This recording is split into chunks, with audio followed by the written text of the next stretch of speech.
ఎవరన్నారయ్యా నువ్వు లేవని, ఎవరన్నారయ్యా కనరావని, నిన్ను నమ్మిన భక్తులకు నిజమై నీ ఉన్నావు, నిన్ను కొలిచే కన్నులకు కనిపిస్తూ ఉంటావు.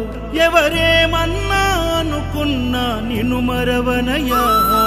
శరణమయ్యప్ప స్వామి అయ్యప్ప, శరణాలు మరవలేను విడవలేను.